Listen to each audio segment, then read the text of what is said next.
Hey, welcome back. Mr. Richardson here.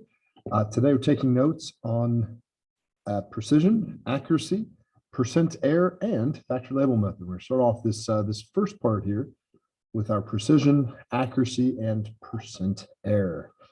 So let's get to that. I'll share my screen with you here.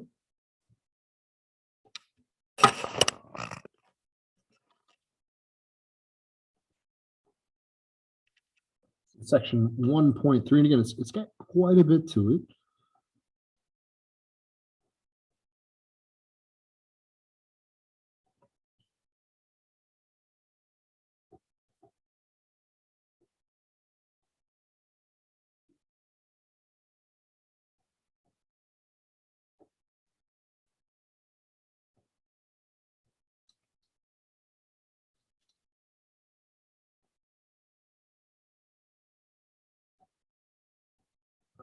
We'll start off with precision and accuracy, percent error, and then we'll make a second video, part B to the video, to conclude with factor label method. So starting off, just got some definitions here. Accuracy and precision are two things that two words that are often used interchangeably. They really shouldn't be.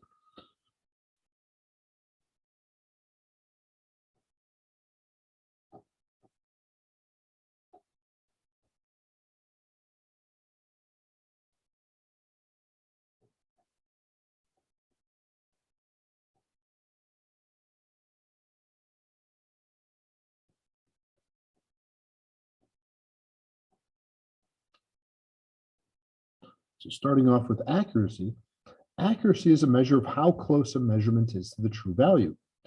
So if the true value is 5 centimeters and you measure 4.9 centimeters, well, that's pretty accurate. You're pretty close to the actual value. Precision is a little bit different. We often use it the same, but it really has a different meaning.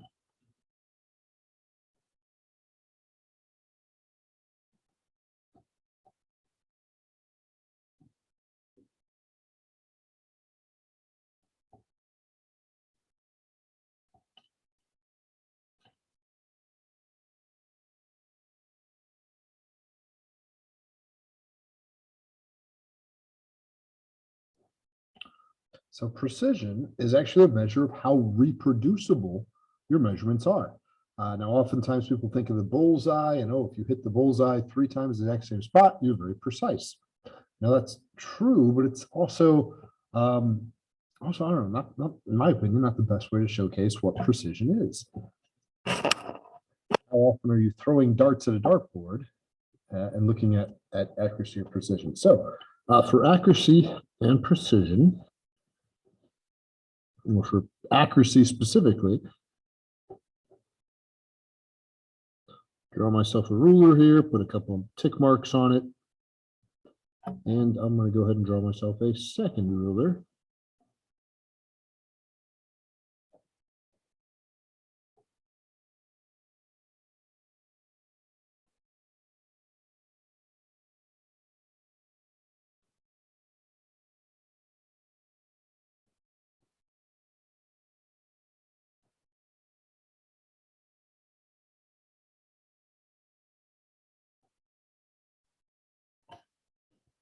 All right, so you can tell that these two rulers have a little bit different. So 1 centimeter is in about the same place, but you see here 2 centimeters, a little bit off. 3 centimeters, a little bit off. This one goes out to 4. This one does not. And we'll measure the same line. Measure this line here with these two different rulers. So what we looked at in our last chapter, our last unit, was that, remember, for significant digits, we always estimate 1 extra place. So for the top ruler, we know it's between 2 and 3. So we're going to put 2 for sure. After that, we make 1 decimal of a guess. So let's see, I think it's pretty close to halfway between the 2 and the 3, maybe a little bit less. So I'm going to say 2.4 centimeters. I'm going to say that that's my measurement for this top ruler. Maybe you thought it was 2.3. That's absolutely fine. Heck, maybe you even thought that it was pretty much right between the two and you called it 2.5 centimeters. That's absolutely fine. Again, The idea is that we're always guessing one more decimal than what we know. We know it's between 2 and 3, that's in the ones column. We're all guessing a slightly different tenths column. And that's, again, that's the idea with using our tools. Now we moved on to this next ruler, and it's got a few more little tick marks. We got 2.1, 2.2, 2.3, 2.4, 2.5, 2.6, 2.7. We know it is between 2.7 and 2.8. So for this ruler, 2.7, and I'm going to go ahead and guess it's a little past halfway. I'm going to say 2.76 centimeters. So again, we know the 2, we know the 0.7. We're guessing one more place. In this case, we're guessing to the hundredths column. Again, maybe you disagree and think it's 2.77 centimeters, and maybe the person sitting next to you says, I think it is exactly halfway between the 7 and the 8. So 2.75 centimeters.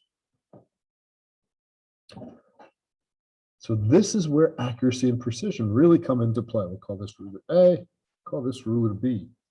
So for ruler A, we were only able to guess to the tenths place. And you can say we have a range of 0.2. 2/10 is a range from 2.3 up to 2.5. For ruler B, yeah, we still have a range, but it's from 0.275 to 0.277. That's 2/100ths of a centimeter.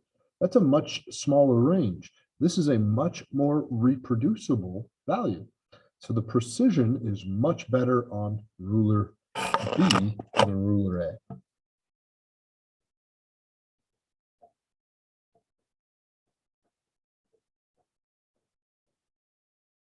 Again, these are more reproducible values. Everyone who made this measurement got 2.7 something. That's reproducible. Up here, we got 2, but after that, the tenths column is a little off. Now, let's say that the actual value of this line were 2.4 centimeters.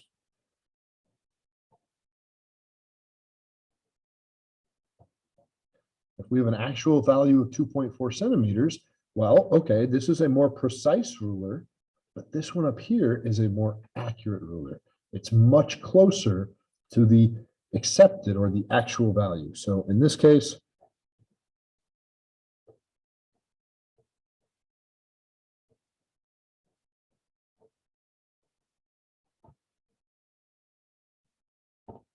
ruler A is more accurate. Ruler B is more precise.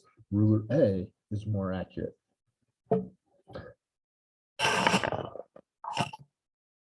Another quick example. We're going to take a look at 3 groups.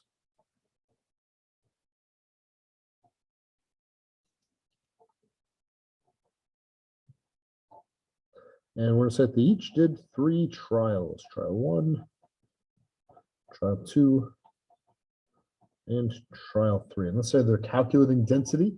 Group A, on their first calculation of density, got 3.2 grams per milliliter. On the second trial, they got 3.3 grams per milliliter. And they did it again, and they got we'll say 5 grams per milliliter. Nice little range there. Group B, they used the same tools, or maybe they must have used different tools because they got a different degree of precision.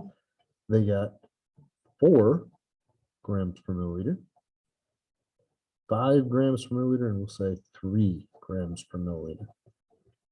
And then finally, group C, well, they used the most precise, and we'll say that they got 3.23 grams per milliliter, 3.25 grams per milliliter, and 3.28 grams per milliliter. So again, do these numbers vary? Sure. From 2.3 to 2.8, that's 5/100ths. 5/100ths, they vary. But over here, they're going from 0.2 to 0.5. That's 3/10. 3/10 is a much bigger range than 5/100ths. Despite the fact we're going from 23 to 28, that placeholder value is a really big deal. This is basically going from 20 to 50, and this is going from 23 to 28. A much smaller range. So these are the absolute most precise. Group C has the most precise, is the most reproducible. Every single time they made this measurement, they got 3.2 something. Over here, they got 3.2, they got 3.3, they got 3.5.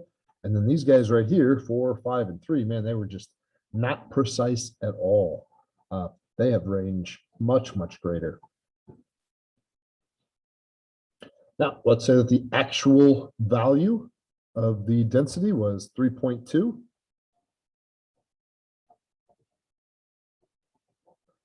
So if the actual value of the density was 3.2, well, I'm gonna look over here and say, hey, these guys are not only precise, but also pretty accurate also. Yeah, these guys got the 3.2 once, but then they got 3.3, then they got 3.5. These guys averaged 4, so they're not precise nor accurate. But these guys here, pretty accurate, 3.2 something every single time. Not only precise, but accurate as well. And so that's kind of the deal with accurate and precise.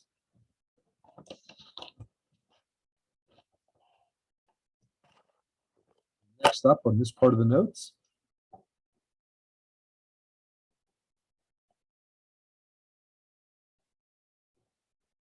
percent error, which we oftentimes symbolize as %E, like that.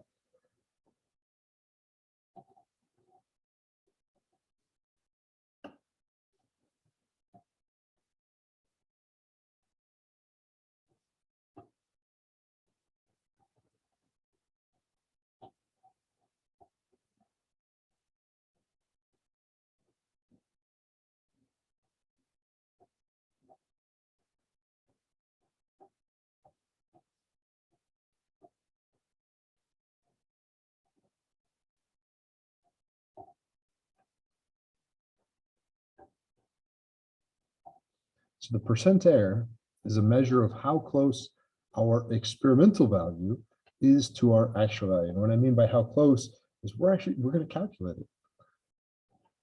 And that's what we use our percent error for.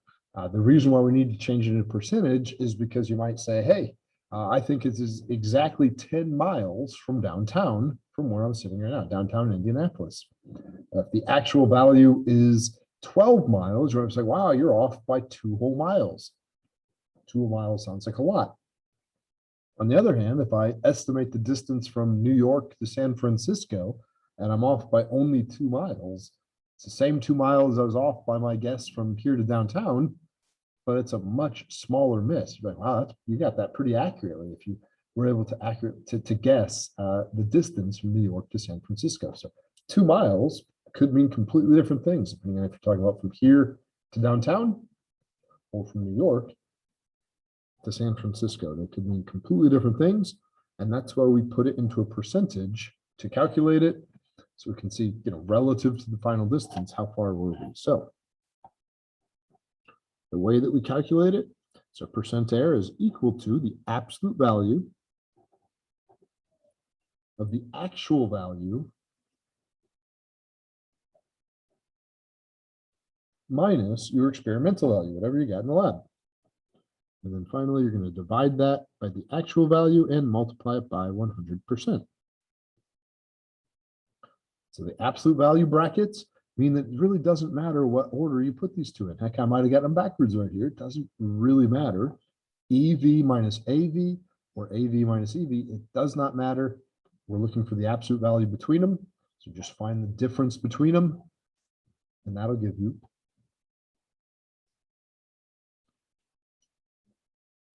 that divided by the AV will give you your percent error. So we'll look through a quick example here.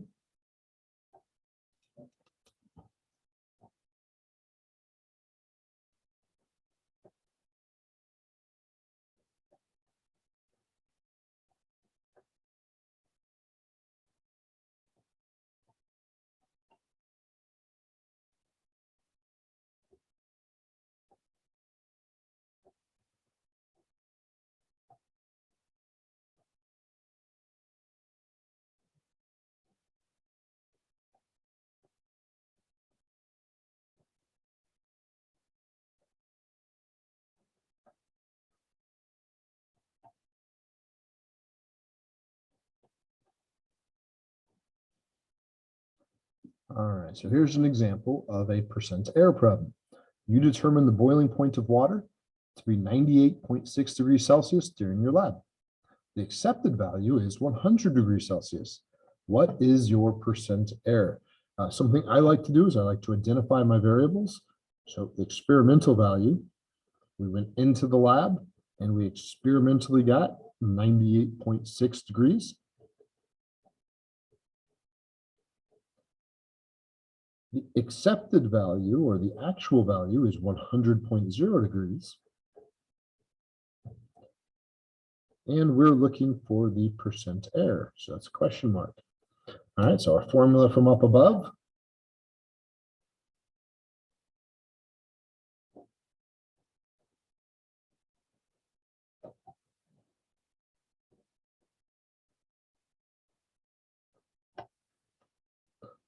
Actual value minus experimental value divided by actual value. And here we have to put a little note. You have to simplify this. So the reason why we must simplify this is we have what's called a mixed operation. If you remember our significant digit rules, subtraction and addition have different rules compared to those of division and multiplication. So addition and subtraction have a different set of rules. So we have to follow those rules first and then the multiplication division rules. So do this step first.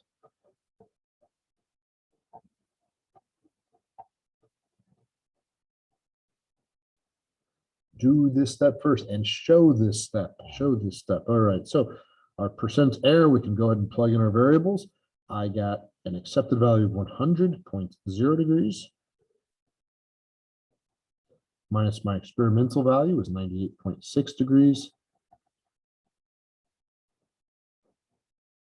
divided by my accepted value, again, 100.0 degrees Celsius. Don't forget to multiply it by 100%. And we have to do this step first. Another big thing, notice I've got units behind every single number.